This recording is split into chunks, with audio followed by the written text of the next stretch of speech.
Hoy vamos a continuar nuestra serie en la segunda epístola y carta del apóstol Pablo a los Corintios.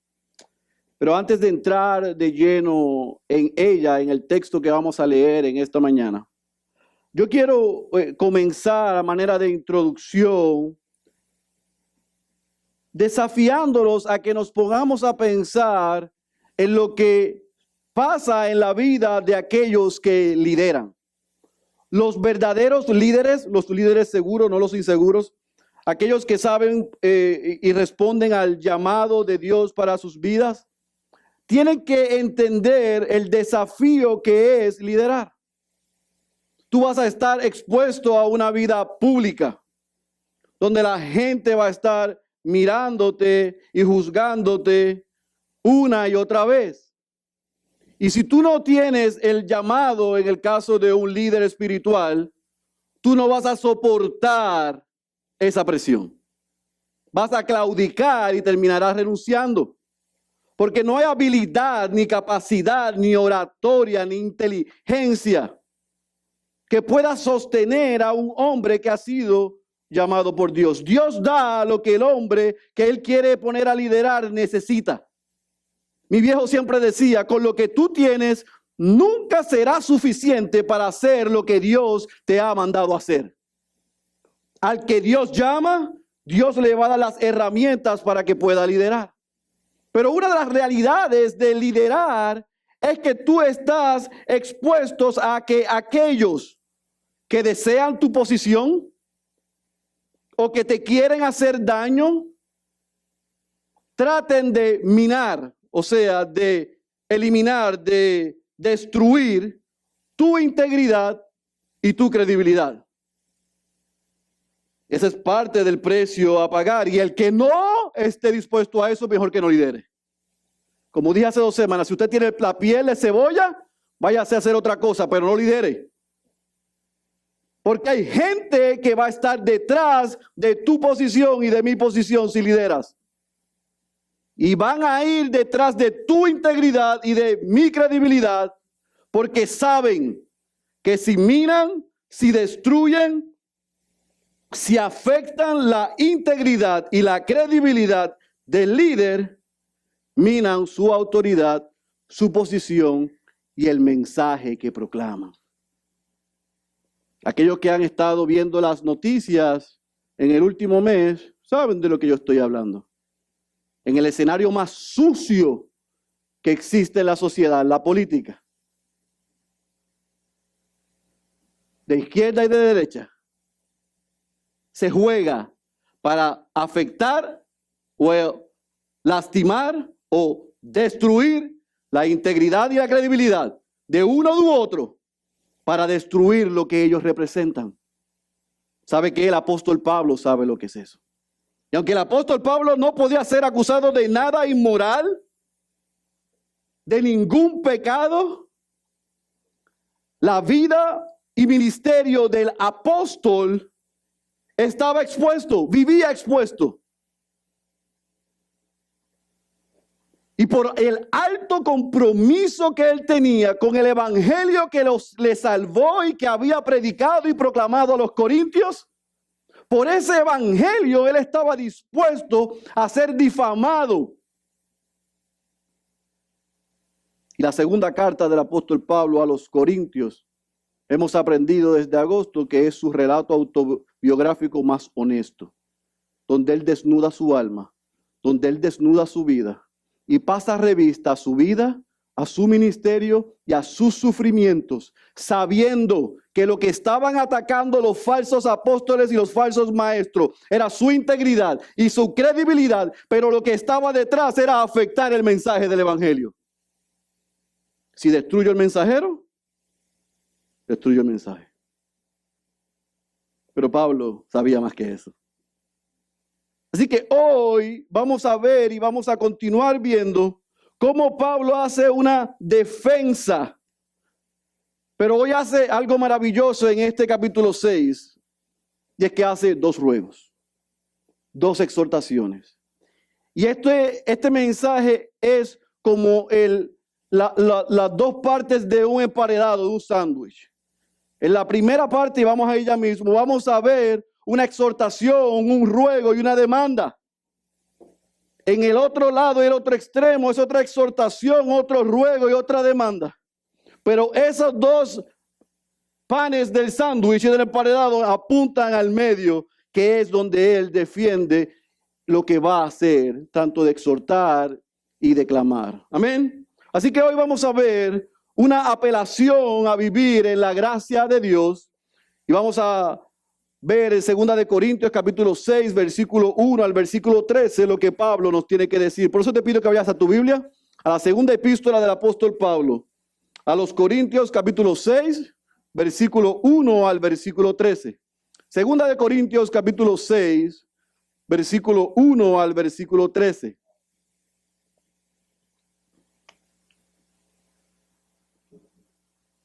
Cuando usted esté ahí, me dice amén. Vamos a leer el texto, vamos a orar, vamos a explicar lo que vamos a ver esta mañana, entonces comenzamos a trabajar. Amén.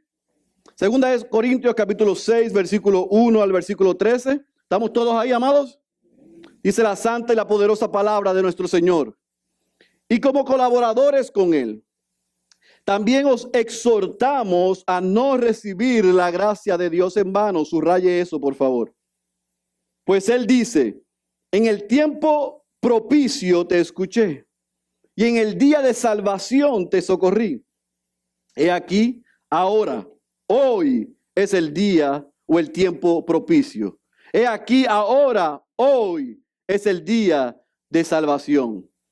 No dando nosotros en nada motivo de tropiezo para que el ministerio no sea desacreditado, sino que en todo nos recomendamos a nosotros mismos, como ministros de Dios, en mucha perseverancia, en aflicciones, en privaciones, en angustias, en azotes, en cárceles, en tumultos, en trabajos, en desvelos, en ayunos, en pureza, en conocimiento, en paciencia, en bondad, en el Espíritu Santo, en amor sincero, en la palabra de verdad, en el poder de Dios, por armas de justicia para la derecha y para la izquierda, en honra y en deshonra, en mala fama y en buena fama, como impostores, pero veraces, como desconocidos, pero bien conocidos, como moribundos, y aquí vivimos, como castigados, pero no condenados a muerte, como entristecidos, mas siempre gozosos, como pobres, pero enriqueciendo a muchos, como no teniendo nada, aunque poseyéndolo todo. Nuestra boca, oh Corintios, os ha hablado con toda franqueza. Nuestro corazón se ha abierto de par en par. No estáis limitados por nosotros, sino que estáis limitados en vuestros sentimientos. Ahora bien, en igual reciprocidad, os hablo como a niños. Hay otra versión que dice, os hablo como a mis hijos. Vosotros también abrid de par en par vuestro corazón. Oremos. Padre, te rogamos que a través de la vida, el ministerio, el sufrimiento de Pablo, sin importar lo que estemos pasando hoy, podamos ser ministrados a través de tu palabra. Aquí hay un ruego para los que somos creyentes a no desperdiciar ni a tomar en vano tu gracia. Y hay un ruego para los que no son creyentes y están aquí, a que puedan responder, porque hoy es el día de salvación, Padre. Espíritu Santo, predica un mejor sermón del que yo puedo predicar. Esa es mi oración y mi ruego y mi dependencia, en el nombre de Jesús. Amén, amén y amén. ¿Qué vamos a ver en esta mañana? Vamos a ver solamente 3 puntos bien bautistas. No reciban la gracia de Dios en vano, versículo 1 y versículo 2. Segundo punto, Pablo, ministro de integridad, no de tropiezo, versículo 3 al versículo 10. Tercer punto, abran sus corazones, versículo 11 al versículo 13. Y entonces aterrizamos el sermón y lo aplicamos a nuestras vidas y nos vamos a ponerlo en práctica en esta tarde. Amén. Veamos entonces el primer punto. Pablo viene diciendo al final del capítulo 5 que por la obra consumada de Cristo en la cruz, eso hizo que él y sus colaboradores, pero también los corintios, fuesen reconciliados con Dios. Dios se toma la iniciativa de reconciliar a los hombres con él mediante Cristo. Pero Pablo dice, no es solamente importante que ustedes sepan que fuimos reconciliados con Dios, sino que es importante que recordemos para qué fuimos reconciliados con Dios. Y fuimos reconciliados con Dios para ir a reconciliar al mundo con Dios, como si Dios rogara por medio de nosotros reconciliados con Él. ¿Recuerdan eso? Entonces Pablo pasa aquí entonces y comienza en el capítulo 6, versículo 1 y versículo 2, recordándole a los corintios cuál era su posición y la posición de su equipo pastoral, de su cuerpo de trabajo, de Silvano, de Timoteo, de Tito que estaba allá. Y él dice, nosotros somos colaboradores de Dios. Y ya él había dicho esto en 2 ocasiones anteriores. El pastor Jonathan nos habló en el capítulo 3 de que él apuntó a que nosotros somos colaboradores de Dios, pero también lo dijo Pablo en la primera carta, en el capítulo 3, versículo 9. Somos colaboradores de Dios, trabajamos juntamente con Dios. ¿Para qué? Pablo dice. Y en este momento Pablo lo que hace es decirle a aquellos cristianos en Corinto, escúchenme, no tomen en vano la gracia de Dios. No tomen en vano la gracia de Dios. El mensaje que yo proclamé, el mensaje con el cual se edificó esa iglesia que hoy ustedes son miembros y algunos dirigen. El fundamento de aquella iglesia, cuando se planta una iglesia, no se planta bajo el carisma, el talento del plantador. La iglesia se planta, se edifica y se fundamenta en el evangelio. Y Pablo les estaba diciendo, no tomen en vano la gracia de Dios, el perdón, el amor inmerecido de Dios por ustedes. El que yo le prediqué, el que los transformó por todas las misericordias de Dios. No lo tomen en vano. Y eso es para ti también y para mí. Porque una de mis grandes decepciones como pastor es pararme allá atrás y ver a gente cuando estamos alabando a Dios y adorando a Dios o estamos predicando la palabra como si no tuviese que ver nada con ellos. Yo puedo entender que un no creyente venga con actitud como si estuviese en el cine. Pero que un hijo o una hija de Dios venga a la casa de Dios en el día del Señor a recibir la palabra, a escuchar el evangelio, a cantar el evangelio y parezca que no le interesa o no le importa, a mí me molesta. Porque son los mismos que cuando su vida está en una encrucijada, Dios ayúdame. Pero cuando Dios es bueno y cuando las cosas están bien, tomamos la gracia de Dios en vano. Dios es un artículo más, una cosa más en mi agenda, en mi calendario y en mi chequera. Pablo le estaba diciendo a los corintios, a aquellos creyentes, no tomen la gracia de Dios en vano. No tomen el mensaje que él se les predicó. No tomen el mensaje con el que se fundamentó esta iglesia. No tomen lo que transformó sus vidas en vano.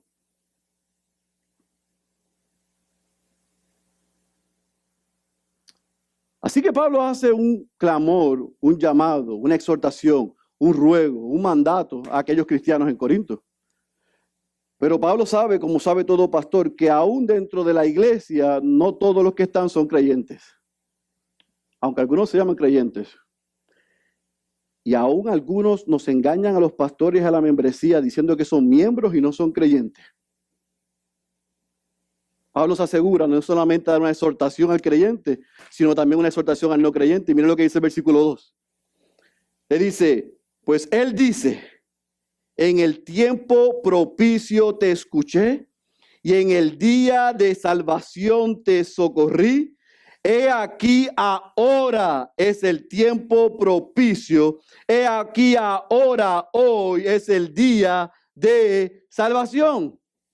Pablo no solamente apunta a los cristianos en la iglesia a que no tomaran en vano la gracia de Dios en sus vidas, sino que los cristianos entendiesen que esa obra de Dios, reconciliándolos con Él a través de Cristo, sería en vano si ellos no se convertían en hombres nuevos, que cambiaban su manera de pensar, su manera de hablar, su manera de actuar y su manera de relacionarse con los demás, aún incluso con Él. Pero no lo deja ahí. Le dice a aquellos que están en la iglesia, que no son creyentes, haciendo una referencia a la profecía de Isaías en Isaías 49, versículo 8, les dice: hoy es el día de salvación. Respondan antes que se retire la oferta. Ahora que citó Isaías, el ahora que cita Pablo, es que cuando tú y yo estamos escuchando el evangelio, debemos responder. Esta iglesia tiene muchas cosas maravillosas que yo voy a extrañar. Pero una de ellas es que el día que hacemos evangelismo, la semana que hacemos evangelismo, más del 60% de los miembros de la iglesia salen a evangelizar. Eso es atípico. Aquí ha llegado gente de todo el mundo diciendo: esto es una locura, esto no pasa en ninguna iglesia. Yo espero que eso no se dañe ni cambie. Pero ese gran por ciento de miembros de esta iglesia que salen a evangelizar, cuando nosotros le presentamos el evangelio a la gente, usted sabe que la gente nos dice: es que yo no estoy preparado. Todavía no. Es que tengo que resolver algunos asuntos. Es que mi vida todavía, usted sabe, eso de ser cristiano, ir a la iglesia cuando yo resuelva y unas cositas, tú sabes. Déjame disfrutar la vida un poco más. Cada mes que vamos a evangelizar, 1, 2, 3, 4, 5 nos dicen eso. Todavía no. Déjeme resolver algunas cosas. Mañana yo le contesto. Isaías les dijo: hoy es el día de salvación, apuntando al Mesías. Pongan su fe en aquel que va a venir. Pablo dijo: aquel que iba a venir ya vino y fue a la cruz y murió y resucitó. Y hoy es el día de salvación. Respondan. Lo mismo yo te digo a ti en esta mañana.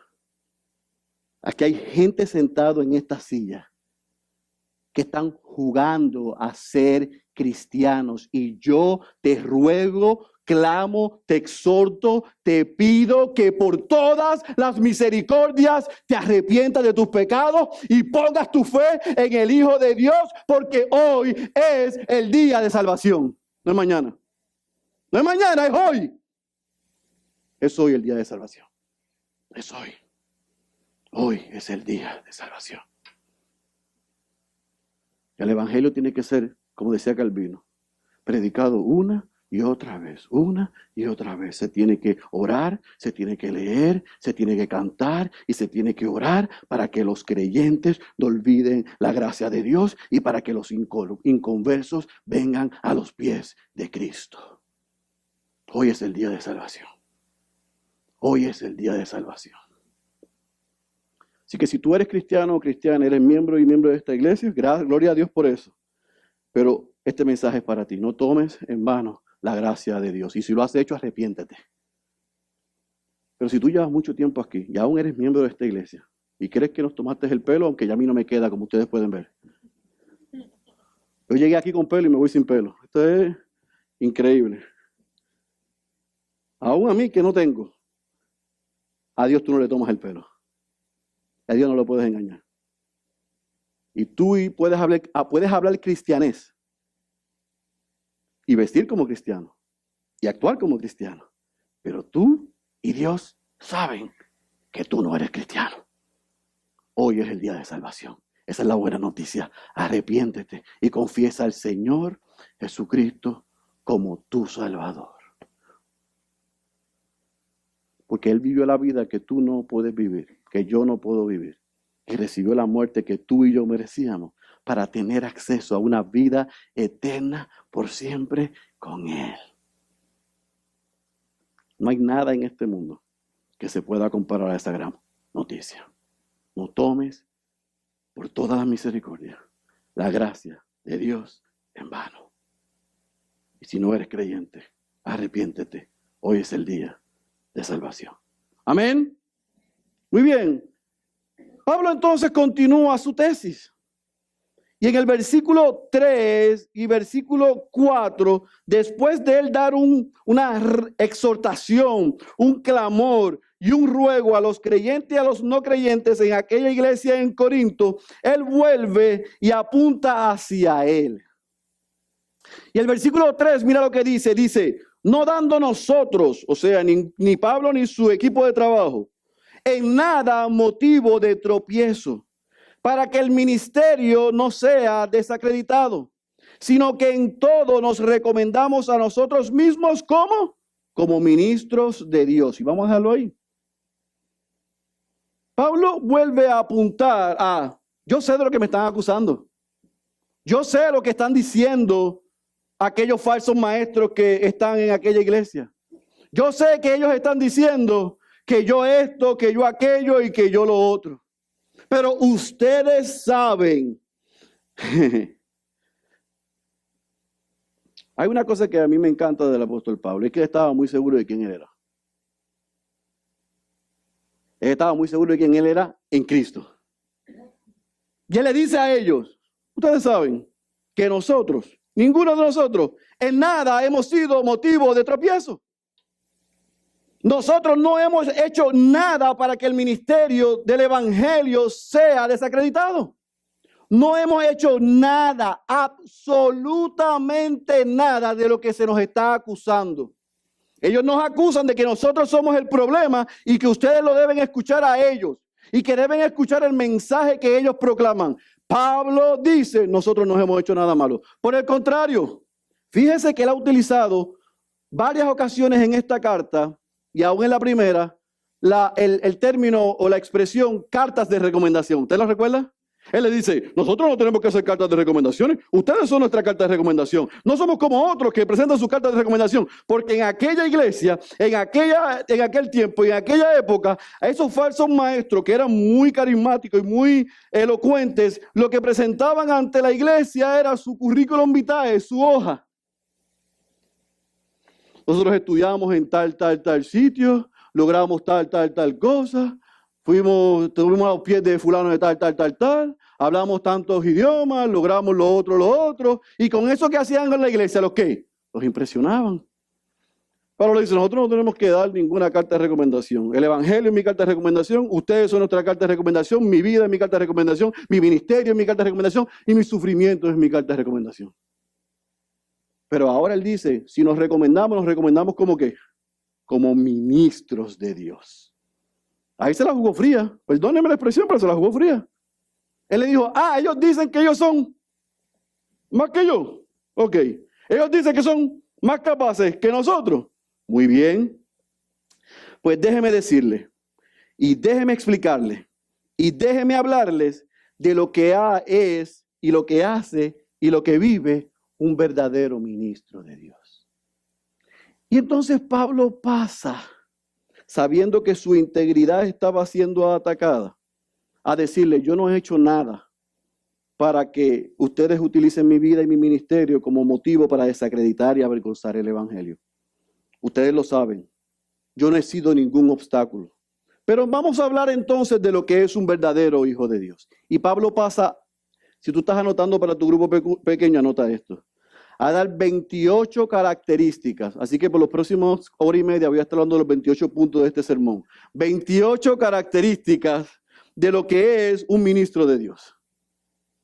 28 características de lo que es un ministro de Dios. Un verdadero maestro, un verdadero apóstol, un verdadero pastor, un verdadero líder. Pablo dice, ¿ustedes quieren cartas de recomendaciones? Yo les voy a dar cartas de recomendación. Miren mi vida. Miren mi ministerio. Y miren lo que yo viví. Si al final del día, esos que me acusan han vivido y han pasado por esto, ustedes pueden validar su ministerio. Pero la verdad del caso, le voy a dar un spoiler antes de terminar el sermón. Esos tipos no estaban dispuestos a eso. Como algunos que se llaman líderes, tan pronto le ponen presión, corren. Pablo sostiene su ministerio en esto. Característica número 1, Pablo la dice en el versículo 4, parte baja. La primera característica de un verdadero ministro de Dios es su perseverancia, su consistencia, su permanencia. No en el mismo lugar, sino haciendo la misma cosa que Dios le mandó. La primera característica que Pablo le dice a ellos, mírenme, mírennos en nuestra permanencia, nuestra perseverancia, nuestra consistencia. ¿Nuestra perseverancia en qué? Pablo lo menciona y divide esto en tres categorías. La primera categoría que Pablo abunda, donde él puede mostrar su perseverancia, es en situaciones difíciles. En situaciones difíciles, y dentro de las situaciones difíciles, para hacerle la vida más fácil, yo se la he dividido en 3. Situaciones difíciles que pasa un ministro de Dios, un apóstol, un pastor, un maestro, alguien que lidera, un líder espiritual, debe pasar y va a pasar. Y todo creyente también va a pasar por esto. De alguna u otra manera, todo el que quiere seguir a Cristo, quiere vivir para Cristo, va a pasar por esto. Y la primera situación difícil o la primera aflicción es las aflicciones comunes. Y Pablo dice, aflicciones, privaciones y angustias. En Hechos capítulo 9, 2 Corintios capítulo 4, en el capítulo 11, versículo 23 al 27, que quiero que vayas allá un momento. Capítulo 11, versículo 23 al 27. Pablo dice, yo soy un ministro de Cristo, nosotros somos ministros de Cristo, nosotros hemos sido perseverantes en las situaciones difíciles, en las aflicciones, pero miren lo que dice el capítulo 11, versículo 23 al 27. Usted estuvo aquí la semana pasada, escuchó cómo el doctor McClellan nos presentó esto, pero yo lo quiero volver a leer. ¿Está conmigo en el capítulo 11, versículo 23? Hay 4 amén. ¿Están conmigo en el capítulo 11, versículo 23 al 27? Muy bien. Dice, ¿son servidores de Cristo? Hablo como si hubiera perdido el juicio. Yo más. Ellos dicen que son servidores de Cristo. Y yo más. En muchos más trabajos, en muchas más cárceles, en azotes un sinnúmero de veces, a menudo en peligros de muerte. 5 veces he recibido de los judíos 39 azotes. 40 menos 1. 3 veces he sido golpeado con varas. Una vez fui apedreado. 3 veces naufragué. Y he pasado una noche y un día en lo profundo. Con frecuencia en viajes, en peligros de ríos, peligros de salteadores, peligros de mis compatriotas, peligros de los gentiles, peligros en la ciudad, peligros en el desierto, peligros en el mar, peligro entre falsos hermanos, en trabajos y fatigas, en muchas noches de desvelo, en hambre y sed, a menudo sin comida, en frío y desnudez.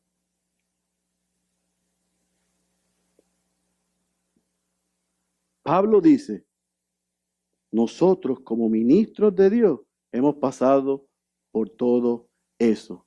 Pregúntenle a ellos, a ver si nos llegan a los tobillos. Pregúntenle a ellos si han pasado por lo mismo. Así que Pablo, con mucha seguridad, él presenta, nosotros hemos sido perseverantes en nuestro ministerio, en nuestra predicación del Evangelio, por amor a Cristo, por amor a ustedes, en todas las aflicciones, en las comunes, que son las privaciones y las angustias, en las provocadas por otros, que son los azotes, las cárceles y los tumultos, y aún en las voluntarias, porque él ha dicho una y otra vez que nunca ha sido carga para la iglesia y era un pastor bivocacional, trabajaba para no ser carga a la iglesia y entonces en las tardes y los sábados predicaba y enseñaba. Yo voluntariamente he trabajado, me he desvelado, y he pasado hambre por la gloriosa causa del Evangelio. Yo quiero porque esto me reta a mí, me desafía a mí como pastor. Porque yo le puedo asegurar que posiblemente en la primera yo ya estuviese corriendo. En la segunda también y en la tercera estuviese muerto. Pero una pregunta aquí aquí le dejo eso y a ver que usted lo piense. Los pastores de hoy se parecen a esos. Los megapastores se parecen a eso. Los que piden dinero para sus jets privados, ¿pasan por eso? Haciendo campaña en televisión para recaudar millones para su jet privado para ir a predicar el evangelio al mismo sitio de siempre, a cantarle al mismo coro, porque no van a donde está la necesidad. Y claro que no pueden ir porque lo que están predicando es otro evangelio. Pero no se parece a los pastores de hoy. Aún los que predicamos el evangelio nos quedamos cortos en llegar a eso. Yo sé lo que algunos están pasando, pero eso son otras épocas, pastor. Bueno, yo no sé si usted sabe lo que pasa a la iglesia y el creyente en el otro lado del mundo. Para poder reunirse, no con este sitio tan cómodo y con pantalla y todo el mundo vestidito así, perfumado. Ni tener una reunión de hombres, unas 40 hombres, hacer asados y tomar fotos y ponerlas en Facebook. Mira lo que hicimos en Café con Jesús. La semana pasada, 1,500 mujeres fuimos de IBC a una conferencia de mujeres a decir gloria a Dios y aleluya y fuimos ministradas. Gloria a Dios por eso. Usted sabe que en el otro lado del mundo hay 1,500 millones de mujeres que no pueden vivir igual que usted. Que un sábado cuando quieren compartir el evangelio tienen que hacerlo escondido. Y que si los cogen los matan. O si los encuentran, los asesinan. Por la causa del evangelio. ¿Tú estás consciente de la bendición que nosotros tenemos y que muchos no tienen, pero aún esos que pasan por eso, muchas veces son más fieles que usted y que yo? Pablo estaba diciendo, nosotros podemos dar nuestra carta de recomendación. Mírala ahí. Pregúntenle a ellos si han pasado por eso. Pero Pablo no es absoluto porque él dice, no solamente hemos pasado dificultad, sino que también en el evangelio, por la causa del evangelio y como ministro, hemos recibido gracias y hemos recibido bendiciones. Dice el versículo 7 y versículo 8, déjeme regresar al capítulo 6. Dice, en pureza, en conocimiento, en paciencia, en bondad, en el Espíritu Santo, en amor sincero, en la palabra de verdad, en el poder de Dios, por armas de justicia para la derecha, para ir en ofensiva, y a la izquierda para defendernos. Hemos pasado por situaciones difíciles y aflicciones, pero también el ministerio nos ha traído grandes bendiciones. Ser un ministro de Dios es una montaña rusa. Y ahora él lo resume y lo concluye del versículo 8 al versículo 10 con una serie de paradojas y contradicciones. Yo quiero que vayamos allá. Versículo 8 dice, en honra y en deshonra. En mala fama, aunque nos difamen, pero tenemos buena fama. Como impostores, como nos acusan, pero Dios sabe, y ustedes saben que somos ¿qué? Veraces. Como desconocidos para esos que hablan mal de nosotros, pero bien conocidos para Dios. Como moribundos porque es lo que hemos tenido que vivir, y aquí vivimos. Como castigados, pero no condenados a muerte.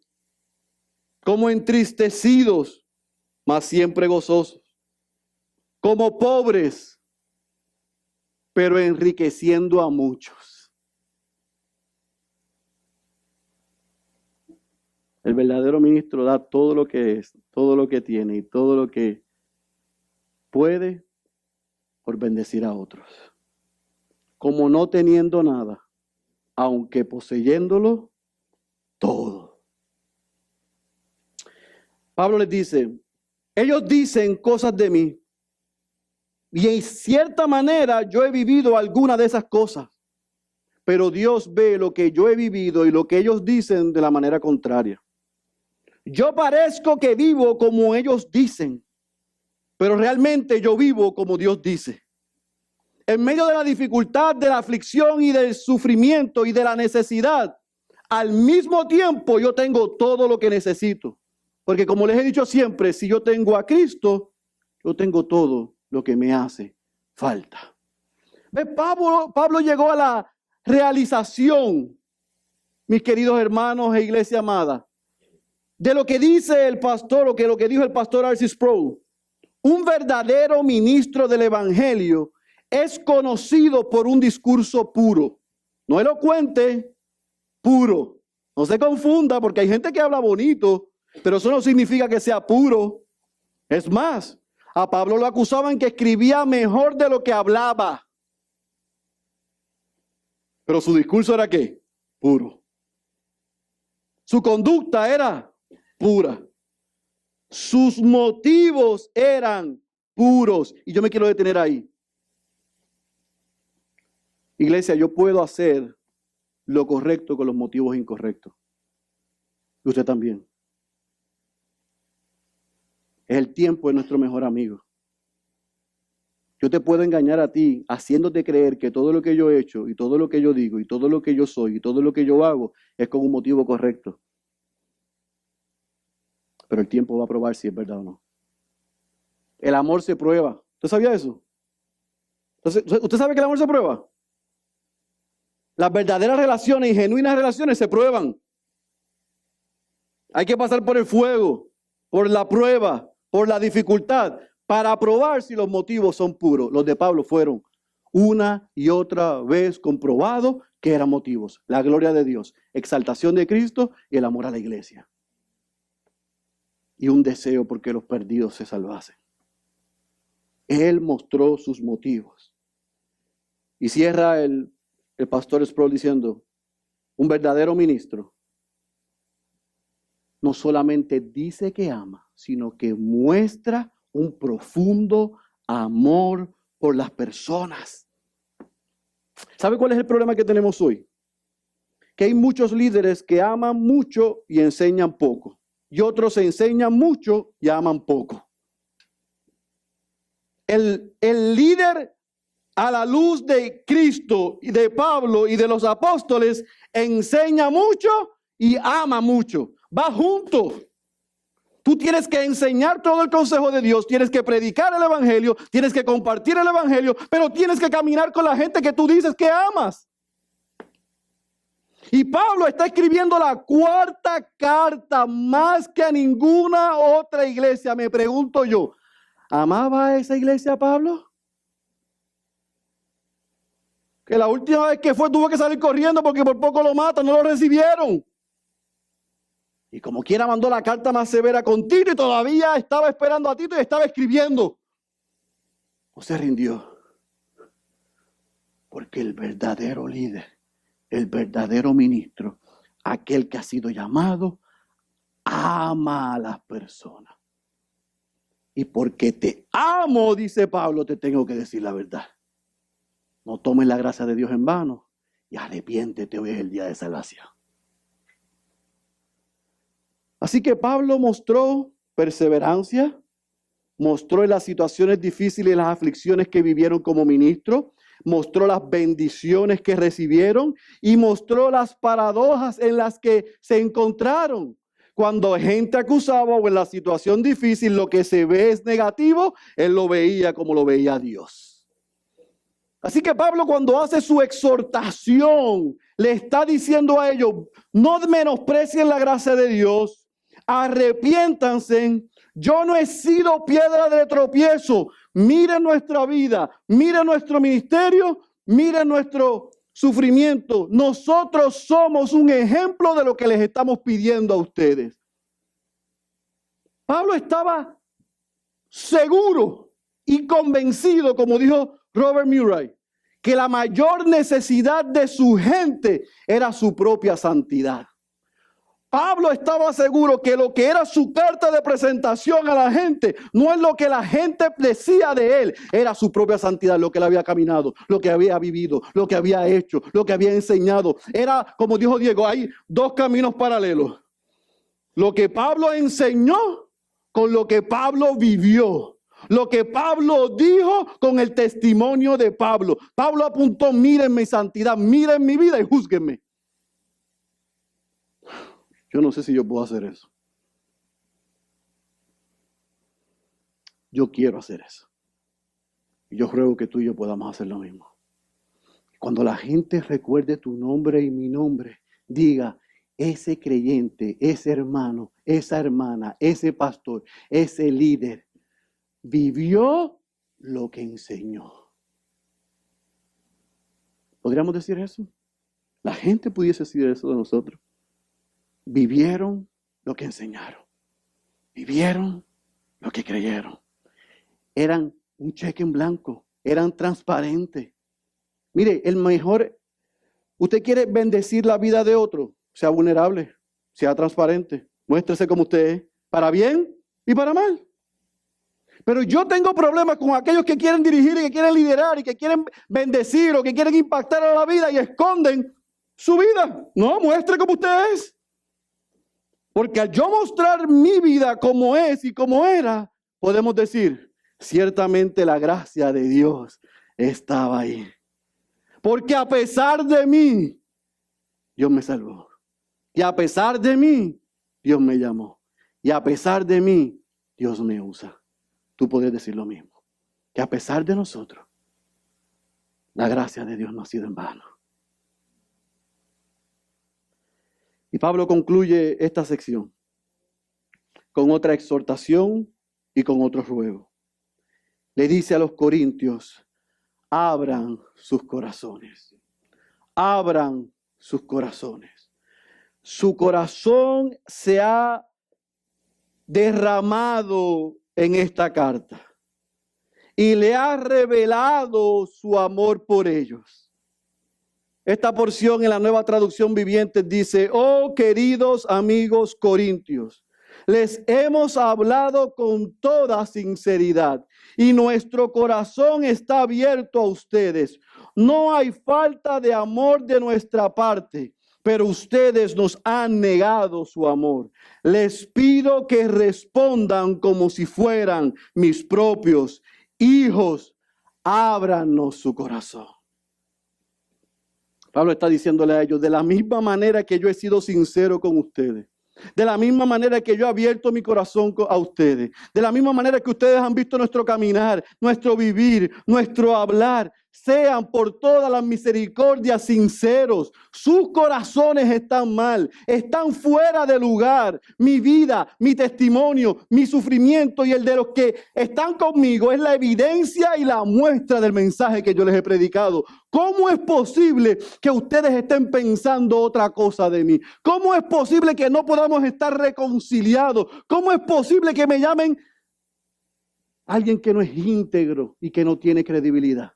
Si ustedes me conocen, ustedes me han visto, ustedes me han escuchado. No crean lo que dicen de mí, dice Pablo. Crean lo que ustedes vivieron, lo que ustedes escucharon y lo que ustedes han visto. Ustedes me conocen. Un comentarista dijo, los corintios debían ahora deshacerse de todo pensamiento negativo que mantenían en contra de Pablo. Eso es lo que Pablo estaba haciendo. Debían llenar su corazón de amor hacia él. Entonces iban a ser capaces de retribuir el amor que le debían a Pablo y a sus colaboradores desde el primer día que lo conocieron, porque Pablo les había demostrado ser un padre abnegado. Respondan.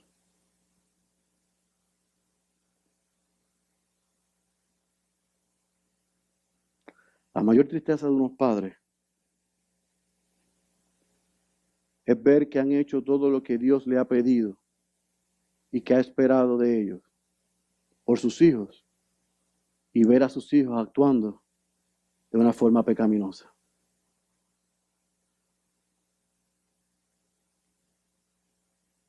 Yo hice eso con mi papá.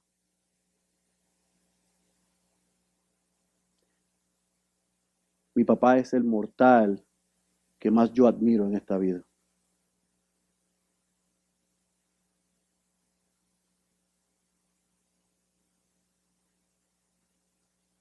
me apuntó a Cristo, me modeló a Cristo, me advirtió, me aconsejó, me enseñó, me cuidó, me advirtió. Hubo veces que me rogó, que me clamó, que me exhortó, que me dijo por ahí no, es por aquí. ¿Y sabe lo que yo hice? Me fui por ahí. Y cuando me fui por ahí, me fui acompañado. Y cuando me destruí, me quedé solo. Pero al igual que Dios, mi padre se tomó la iniciativa y fue detrás de mí. Y me recogió, y me echó al hombro, y me sanó, y me curó, y me apuntó a Cristo otra vez. Pablo amaba a los corintios como si fueran sus hijos. Y a pesar de lo que ellos estaban haciendo y de lo que habían creído, Pablo les estaba rogando: recuérdense en el mensaje que les dejé, miren mi vida y recuerden cómo ese mensaje los cambió. Por todas las misericordias, abran sus corazones y respondan. La vida de Pablo tuvo un costo. El ministerio de Pablo no es el ministerio exitoso de hoy. Dicho sea de paso, en esta época, a los ministros y pastores y misioneros como Pablo le llaman fracasos. Pero yo recuerdo inmediatamente cuando dicen esas aberraciones a Jesús diciéndole a la iglesia en Esmirna y en Filadelfia: de ti dicen que eres pobre, pero yo digo que tú eres rica. De ti dicen que estás perdida y para mí tú eres la mejor de ellas. Porque el cristianismo es un mundo al revés. Lo que para el mundo es éxito, en Dios es fracaso. Pero lo que el mundo llama fracaso, para Dios es un éxito. Y sufrir y pagar por la causa de Cristo, aún con tu vida y mi vida, es la mejor decisión que tú y yo podamos tomar. Es mejor que tener la dulce vida aquí. Es tener la vida eterna, la que nadie nos puede quitar y arrebatar. Así que yo quiero aterrizar este mensaje y yo creo en la providencia de Dios. Porque este es el último sermón que yo voy a predicar en esta iglesia sobre esta serie. Y no puede haber sido casualidad que a mí me haya tocado esto, porque yo no hago el calendario, lo hace el pastor Julio.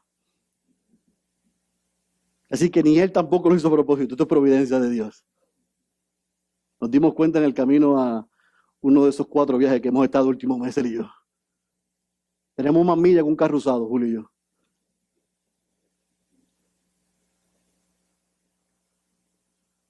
Pero yo quiero decirte, iglesia, IBC, Bautista Central, no menosprecies el evangelio.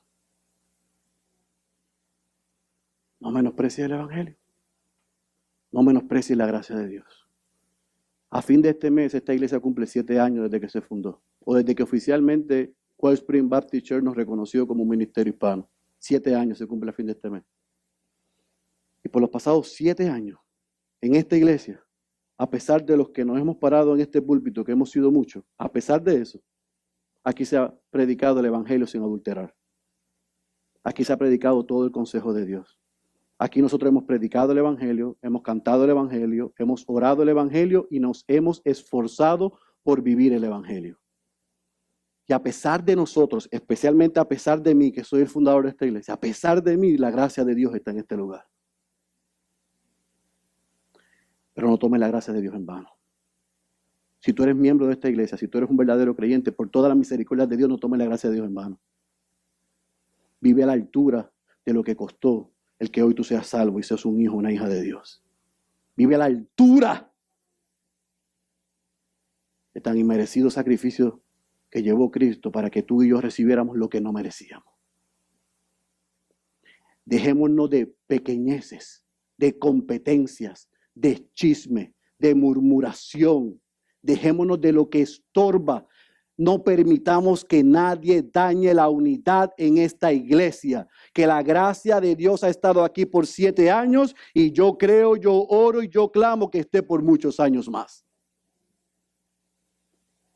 Pero tú tienes que hacer tu parte y no tomar la gracia de Dios en vano. Dios ha sido exageradamente bueno con nosotros. Más de lo que nosotros pedimos, más de lo que nosotros pensamos, más de lo que nosotros soñamos. Yo me puse alegre cuando entré esta mañana a las 10:45 por esa puerta, porque estaba sentada María Ariola ahí. La primera persona que estuvo en esta iglesia, con el pastor James, la hermana Sammy, el hermano Mariano, los cordobés, Sammy, Ivy y Ada. Y cuando yo paso revista a los 7 años hacia atrás, evidentemente la gracia de Dios ha estado en este lugar. Porque Dios le plació con un puñado hacer grandes cosas. ¿Cuánto más Dios hará en medio nuestro desde aquí en adelante si tú y yo no tomamos la gracia de Dios en vano? Si vivimos para dar por gracia lo que por gracia hemos recibido.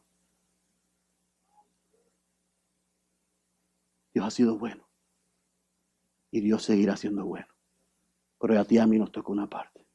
Por lo tanto, yo tengo 2 cosas que decir antes de irme. Responde. Cierra tus ojos, inclina tu cabeza y responde. Si tú estás aquí en esta tarde ya y tú no eres cristiano ni cristiana, o sea, tú no te has arrepentido de tus pecados, puesto tu fe en Cristo, has creído en Él para salvación, has declarado con tu boca que Él es tu Señor y tu Salvador. Si tú no has hecho eso, yo tengo una mala noticia para ti. Tú estás rechazando la gracia de Dios. Estás viviendo como tu propio dueño o dueña. Y lamentablemente, amigo que me acompañas en esta tarde, tú estás destinado a la muerte eterna. Tus obras, por mejores que tú creas que sean, te aseguran muerte eterna. Ahora yo tengo una buena noticia para ti. Como dijo el profeta Isaías y como dijo Pablo, hoy es el día de salvación, es ahora. Yo te ruego que ahí donde tú estás, de lo más profundo de tu corazón, si hoy tú has reconocido que tú eres un pecador y una pecadora, que has estado viviendo de espaldas a Dios, que estás siendo tu propio dueño o dueña, aunque lleves mucho tiempo sentado en esta silla, abre tu boca y dile: Señor, perdóname. Yo me arrepiento de mis pecados y yo te reconozco como mi Señor y Salvador personal. Úneme a tu familia y ayúdame a dar por gracia esa gracia que hoy yo recibo, ese amor y ese favor inmerecido. Hoy yo creo que tú no me vas a pagar con lo que yo merezco, sino que me vas a dar la justicia de Cristo. Y mis pecados hoy me son perdonados. Y hoy yo vivo para ti. De ahora en adelante me uno a tu familia. Y sé que no camino solo ni sola, sino que tengo a toda esta gente a mi alrededor, que no solo van a orar por mí, que van a orar conmigo, sino que me van a ayudar. Por toda la misericordia. Hoy es el día de salvación. No salgas de aquí sin arrepentirte de tus pecados y poner tu fe en Cristo. Hoy es el día de salvación, no es mañana. Es hoy, mañana puede ser demasiado tarde. Hoy es el día de salvación, es ahora. Es ahora, es hoy. Arrepiéntete de tus pecados, dale la espalda a esos pecados y camina hacia la cruz delante y el mundo atrás. Hoy es el día de salvación. Dile: Señor, yo te necesito más que nunca hoy. Hoy yo me he recordado en los momentos difíciles, he dicho: Dios, ayúdame, pero nunca he dicho: Dios, sálvame. Hoy es el día de salvación. Dios sana a mi familia y tú la sanaste, pero a mí se me olvidó. Hoy es el día de salvación. Hoy es el día de salvación para ti. Ahora, iglesia, también yo tengo algo que compartirte. Porque Dios también demanda nuestra respuesta. Yo te imploro que tú no rechaces, ignores ni tomes en vano el consejo pastoral en este día. Hoy Dios ha sido claro a través de su palabra. No rechacemos la gracia de Dios. Sigamos el ejemplo de Pablo. No vivamos de manera superficial. Vivamos de manera íntegra. Tengamos contentamiento en medio de la prueba. Persevera a pesar de las circunstancias. Ama a la gente de la misma manera que Pablo amó a los corintios. Seguir a Cristo tiene un costo. Hay sufrimiento. Hay dificultades. Hay persecuciones. Hay traición. Hay dolor. Pero si tú estás en Cristo, eso no es un castigo. Si tú estás en Cristo, Dios está perfeccionándote. Y tus ojos deben estar puestos en aquella gloriosa esperanza que tenemos en Él. Nada se compara con eso. Iglesia, Dios no nos llamó a vivir en confort. Dios nos llamó a obedecer. No importa lo que estés pasando hoy. Ruega a Dios que lo que estés pasando hoy lo puedas ver a través de los lentes del Evangelio. Pablo filtró todo lo que sucedió en su vida a través de los lentes del Evangelio.